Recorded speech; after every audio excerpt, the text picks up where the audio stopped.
किसान साथियों राम राम। आशा करता हूँ आप सब ठीक ठाक होंगे। साथियों आज हम चर्चा करेंगे एनपीके के ऊपर, क्योंकि बहुत से किसान भाइयों के ये फ़ोन आ रहे हैं कि ताऊ जी हम नरमा के अंदर एनपीके की स्प्रे करें या न करें या कब करें। साथियों इसके बारे में मैं आपको संपूर्ण जानकारी देने जा रहा हूँ और आपको ये बात बताने की भरपूर कोशिश करूँगा कि एनपीके होता क्या है, इसकी स्प्रे क्यों की जाती है, करनी चाहिए या न करनी चाहिए, और एनपीके से बेहतर रिजल्ट लेने के लिए हमें किस चीज़ की स्प्रे करनी चाहिए। इस बारे जब हम पूरी बात करेंगे तो साथियों थोड़ा वीडियो लंबा हो सकता है, कृपया करके वीडियो को पूरा सुने और अपने हर एक दोस्त हर एक किसान तक इस बात को इस वीडियो को शेयर करें ताकि उसे भी इस बात का पता चल सके कि वास्तविकता क्या है। साथियों इसी तरह की जानकारी जो इस चैनल के ऊपर आपको सावधान और सचेत करने के लिए, आपका खर्चा बचाने के लिए, आपकी फसल अच्छी करने के लिए भिन्न भिन्न तरह की वीडियो बना करके अपलोड किए जा रहे हैं। इसलिए यदि आपको इसी तरह के वीडियो मिलते रहे, आप इसी तरह की जानकारी से अवगत होते रहें तो इस चैनल के साथ जुड़ करके सब्सक्राइब कर करके सामने वाली घंटी का बटन दबा लें ताकि आपको समय पर वीडियो मिल सके। अब करते हैं एनपीके की कहानी की शुरुआत। साथियों बाजार के अंदर जब एनपीके लेने आप जाएंगे तो आपको कई तरह के एनपीके, फलाना पीके, दिखड़ा पीके मिलेगी, जैसे 19-19-19, 13-0-45, 0-52-14, अनेक प्रकार के सिस्टम आपको थैलियों के अंदर गले हुए मिलेंगे। साथियों रेट होगा 150 रुपये। 150 रुपये का मतलब ये है यदि 19-19-19 लेते हैं हम तो एनपीके का साफ मतलब है नाइट्रोजन, एन का नाइट्रोजन, पी का फास्फोरस और के का पोटास। ये तीनों ही पोषक तत्व जो है हमें 19-19% के हिसाब से ये उस थैले के अंदर पैकेट में दुकानदार हमें देता है, कंपनी उसको बनाती है। साथियों इसका खर्चा लगता है आपको 150 रुपये। एक इसमें गौर करने वाली बात यह है कि आपने क्या कभी ये विचार किया है कि आपने 19-19-19 का स्प्रे किया, क्या वास्तव में उसके अंदर तीनों ही पोषक तत्व 19-19 ये शामिल थे? क्या कंपनी ने वो तत्व मिलाए थे? ये नकली प्रोडक्ट तो नहीं है? इसका रिजल्ट कितना है? और रिजल्ट तो यदि आप नमक का पानी की घोल का स्प्रे कर देंगे तो भी आपको दिखाई देगा। फिर 19-19-19 एनपीके का क्या मतलब है? क्योंकि ये सबसे बड़ी विडंबना है कि हम इस पैकेट को चेक नहीं कर सकते और चेक न करने के कारण हम इस बात का पता नहीं लगा सकते कि इसके अंदर वास्तव में 19-19-19 है क्या।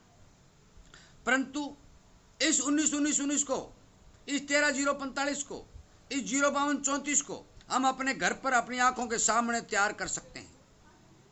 साथियों मेरा आपसे विनय निवेदन है कि आप जो बाजार से प्रोडक्ट ले रहे हैं, मैं ये नहीं कहता मत लो, लेते रहो, खरीदते रहो, डालते रहो, वो आपकी मर्जी। परंतु मेरा ये फर्ज और धर्म बनता है कि मैं इस प्रोडक्ट को घर बनाने का ऐसा एक तरीका बताता हूं जिससे केवल 50 रुपए के खर्च के अंदर, वो तो 19-19-19 है, आपकी 40-40-40 बन जाएगी। खर्च होगा 50 रुपये। 19-19-19 खरीदते हैं, खर्च होगा 150 रुपये। तो क्यों ना हम 40-40-40 बना लें। साथियों इसके बनाने का सीधा सीधा फार्मूला आप गौर करके सुने, मैं आपको बताने जा रहा हूं।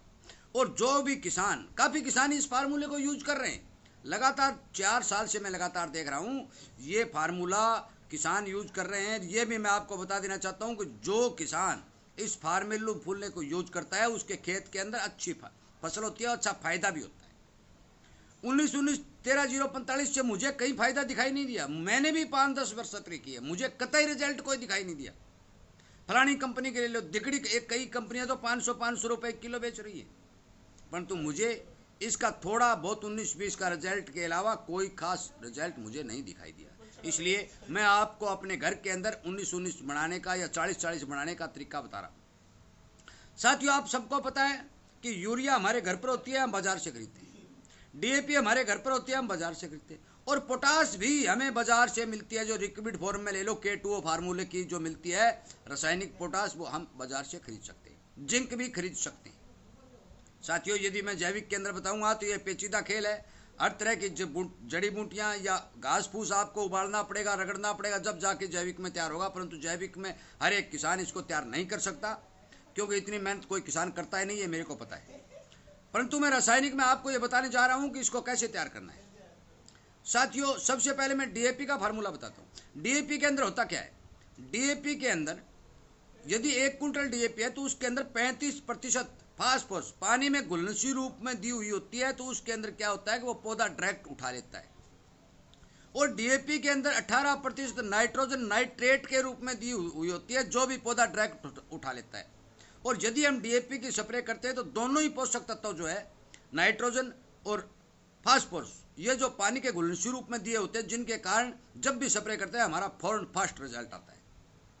इसलिए यदि आप 1 किलो डीएपी लेंगे तो आपको 46% डीएपी मिलेगी, फास्फोरस मिलेगी।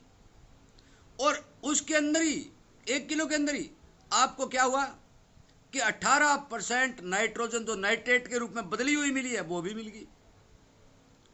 अब बात करते हैं 1 किलो यूरिया की। यूरिया लेते हैं 1 किलो तो भी आपको 46% मिल गई। दोनों चीज होगी 45% और 18% ये नाइट्रेट वाली जोड़ते हैं तो 46% और 18% मान के चलो 60 क्रॉस कर गई, समान लगा आपका 1-1 किलो।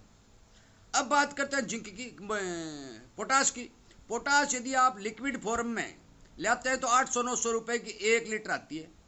और यदि स्प्रे के रूप में उसको प्रयोग करते हैं तो आप मान के चलो कि उसका 50 ml यदि डाल देंगे इस घोल के अंदर तो भी वो पूर्ण रूप से पोटाश का काम करेगी। वो भी आपकी 25% 60% आती है, तो 50 करो गिरोगे तो भी 30-35% की पोटाश आ गई। आप इधर से ले रहे हैं 19 और उधर आपको मिल रहा है 40 45। साथियों कुछ भाई जिंक भी डालना चाहते हैं। जिंक डालने वाले भाई एक बात का ध्यान रखें, यूरिया डीएपी पोटाश का जो घोल बना रहे हैं आप, उस घोल के अंदर जिंक पहले घोल के नहीं छोड़ें। सुबह जब भी स्प्रे करने को जाएं ताज़ा घोलें, साथ टंकी में मिलाएं और कर दें। क्योंकि जिंक को यदि उसके अंदर घोल के छोड़ देंगे तो इसका साइड इफेक्ट होगा, ये फास्फोरस की परत है उसको कठोर कर देगी, जो डीएपी का रिजल्ट कम दिखाई देगा उसके रिजल्ट को रोक देगी। 21% गिरो या 31% गिरो आप इसके अंदर डाल सकते हैं। एक स्प्रे में आप जिंक मिलाइए, एक स्प्रे में आप मैग्नीशियम सल्फेट मिलाइए। मैग्नीशियम सल्फेट से आपको क्या फायदा होगा, मैग्नीशियम भी मिलेगा, सल्फेट है तो उसमें सल्फर भी मिलेगा। साथियों ये चारों चीज आप अपने घर के अंदर यदि 1 ड्राम के अंदर 5-5, 7-7 kilo DAP, 5-7 kilo urea, 2-4 kilo मान के चलो जिंक, ये जो घर के अंदर रख लोगे ले आगे तो थोड़ा मिलाकर भी स्प्रे करोगे तो आपका एनपीके जो बाजार से मिल रहा है उससे बेहतर रिजल्ट मिलेगा। जेब मत कटवाएं। ये जब फार्मूला तैयार करोगे तो सिर्फ 50 और 60 रुपए प्रति एकड़ का खर्चा आएगा। आप जोड़ लेना, मैं यदि जोड़ूंगा तो वीडियो बहुत लंबा हो जाएगा। आप जोड़ोगे आपको सिर्फ और सिर्फ 1.5 किलो डीएपी प्रति एकड़, 1.5 किलो यूरिया प्रति एकड़, 250 ग्राम जिंक प्रति एकड़। एक बार यदि जिंक का प्रयोग कर दूसरी बार यदि मैग्नीशियम सल्फेट करते हैं तो भी 250 ग्राम मैग्नीशियम प्रति एकड़ और 50 और 100 ग्राम प्रति एकड़ के हिसाब से पोटाश लेनी है। इस तरह का मिश्रण यदि आप घर पर तैयार करके अपने खेत के अंदर स्प्रे कराएंगे तो कोई एनपीके काम नहीं करेगी। आपको आपकी आंखों के सामने ये दिखाई देगा कि तूने ये चीज मिलाई है और ये चीज की स्प्रे अपने खेत में की गई है। परंतु बाजार से खरीद के लाएंगे तो उसमें आपको पता नहीं लिखा होगा, उसके हिसाब से आपको काम करना पड़ेगा। साथियों मेरी आपसे रिकमेंड राय है कि आप बजाय एनपीके 13-0-52 फलाना धिकड़ा बात या उसके आप अपने घर के अंदर ये चीज इस्तेमाल करें, जिसे कुछ भाई दलाल घोल भी बोलते हैं, जिस दलाल घोल भी बहुत से भाई कर रहे हैं और काफी एरिया में यह प्रचलित हो चुका है। परंतु सिर्फ आप डीएपी, यूरिया, मैग्नीशियम, पोटाश ये सब मिला सकते हैं, इसमें कोई दिक्कत नहीं। परंतु यदि जिंक आपको मिलानी है तो आपको हाथों हाथ मिलाकर स्प्रे करनी पड़ेगी। इस बात का ध्यान रखना बहुत जरूरी है। सिर्फ एक चीज, जिंक आप अलग से घोलिए, टंकी में जिंक का घोल डालिए और स्प्रे कर दीजिए।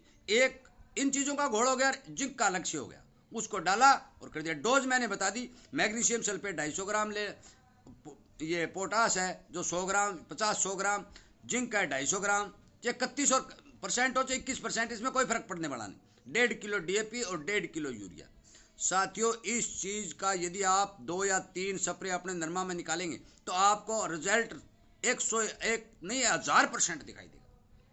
परंतु एनपीके जो बाजारों वाली का मेरे पास कोई गारंटी नहीं है, क्योंकि पिछले साल मैंने 4 कंपनियों के एनपीके लिया करके महंगी ला करके ट्रायल किया था, मुझे कतई कोई रिजल्ट दिखाई नहीं दिया। इसलिए कृपया करके साथियों एनपीके अपने घर में बनाने की कोशिश करें, सस्ता बनाने की कोशिश करें, और बाजार की जो चमकीली थैलियों पर मोहर लगी हुई होती है उस मोहर से बचने की कोशिश करें, अपनी जेब कटने से बचाने की कोशिश करें। मेरा सिर्फ एक ही ध्येय है कि किसान को किसी न किसी तरह से बचाया जाए, उसका खर्चा बचाया जाए, उसे रिजल्ट अच्छा दिया जाए, और इसीलिए मैं वीडियो बना बना करके इस चैनल के ऊपर अपलोड कर रहा हूँ। इसलिए साथियों, जो किसान भाई दलाल घोल की स्प्रे कर रहे हैं वो तरीका बिल्कुल एवन सही है। यदि किसी किसान भाई के समझ में नहीं आता है तो वो दलाल घोल की स्प्रे करने वाले आदमी से वो बात पूछ ले और उनके हिसाब से वो स्प्रे कर दे, आपको बेहतर रिजल्ट मिलेंगे। यदि कोई नज़दीक नहीं मिल रहा है तो इस वीडियो को ध्यान से 2 या 3 बार सुन लें, आपको पूरा समझ में आ जाएगा। उसकी आप स्प्रे करेंगे तो आपको अच्छा बेनिफिट होने वाला है। साथियों, ये जानकारी किसानों के लिए बेहद जरूरी है, और इस जानकारी को ज़्यादा से ज़्यादा किसानों तक पहुंचा करके जागरूक करने की कोशिश करें, उसे सचेत करने की कोशिश करें, ताकि वो भी अपने किसान हैं, अपने भाई हैं, उनका भी खर्चा बच सके और उनकी फसल अच्छी हो सके। इसलिए साथियों, वीडियो को ज़्यादा से ज़्यादा शेयर करके हर किसान तक पहुँचाएँ। और यदि इसी तरह की जानकारी आपको समय पर मिलती रहे तो मैंने पहले कह दिया हूँ कि इस चैनल के ऊपर किसान को बचाने के लिए, किसान की मदद करने के लिए, किसान को सचेत और सावधान करने के लिए, किसान को समय पर याद कराने के लिए, पता सभी किसानों का है परंतु याद कराने के जो वीडियो अपलोड हो रहे हैं उन वीडियो को यदि आप तुरंत प्राप्त करना चाहते हैं या उनको सुनने की इच्छा रखते हैं तो आप इस चैनल के साथ जुड़ करके इस चैनल पर दी जाने वाली जानकारियों का लाभ उठा सकते हैं। साथियों, वीडियो सुनने के लिए, चैनल को सब्सक्राइब करके इसके साथ जुड़ने के लिए, शेयर करने के लिए और किसानी हित के अंदर काम करने के लिए आपका बहुत बहुत धन्यवाद।